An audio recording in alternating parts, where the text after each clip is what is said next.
Assalamualaikum warahmatullahi wabarakatuh. Selamat pagi, salam sejahtera bagi kita semua.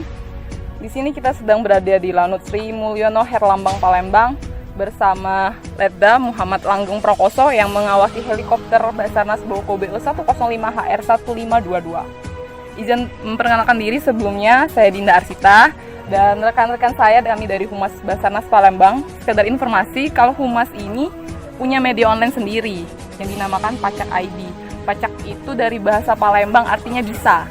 Dan karena itu slogan kami memiliki arti dari Pacak itu sendiri. P itu artinya profesional, A itu artinya andal, C cerdas, A amanah, K kompak. Oke, langsung saja ya. Baik. Di sini kita ingin menanyakan tentang giat helikopter Basarnas Boko BO 105 HR 1522 yang melaksanakan siaga SAR khusus Lebaran tahun 2022 1443 Hijriah yang standby di Pelabuhan Merak, Banten ya Kak ya? Iya, betul.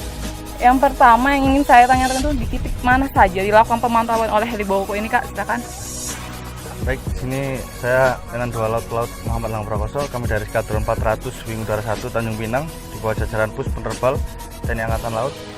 Kami di sini mendapatkan tugas untuk mengawaki heli Basarnas BO 105 HR 1522 untuk mengikuti giat dan mendukung giat siaga SAR khusus Lebaran di Banten. Adapun sasaran operasi pada 2 minggu yang lalu yaitu H-7 sampai H+7 Lebaran, di mana titik-titik yang diberikan yang menjadi perhatian khusus yakni pertama di Tol Merak. Kita mengantisipasi bahaya potensi terjadi kecelakaan di sana. Lalu di gate exit Tol Merak, di Pelabuhan Merak, di penyeberangan Merak Bakauheni, di Bakauheni, lalu di pantai wisata, ada di Pantai Carita, Pantai Anyer, dan seputaran Merak tentunya. Bagaimana pengalaman selama pemantauan siaga SAR khusus ini? Apakah ada kejadian membahayakan ke manusia atau yang lainnya? Oh, kalau kejadian belum ada. Alhamdulillah kemarin kegiatan Lebaran baik maupun arus mudik mau hari H maupun arus balik semua berjalan dengan lancar, tidak ada bencana maupun kejadian kecelakaan di darat maupun di laut.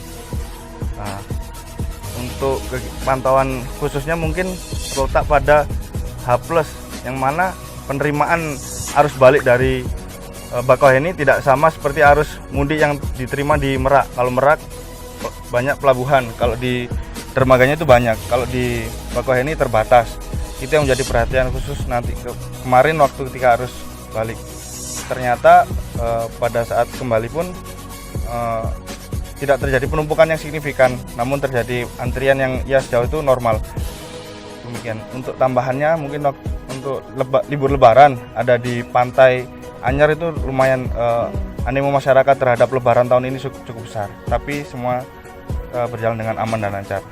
Ya mungkin semua itu tuh terjadi dikarenakan sudah 2 tahun kita itu dikarenakan kasus pandemi COVID-19 yang menyebabkan antusiasme masyarakat. Ya, jadi semakin membludak lah di libur panjang atau cuti yang panjang ini betul. Baiklah Kak, terima kasih banyak Kak Langgeng atas informasinya. Selanjutnya akan melaksanakan penerbangan ke Jambi. Tanjung Pinang, Jambi, ya Tanjung Pinang melalui Jambi. Oh ya siap. Semoga selamat sampai tujuan. Amin, insyaallah. Sehat semuanya. Amin, terima kasih.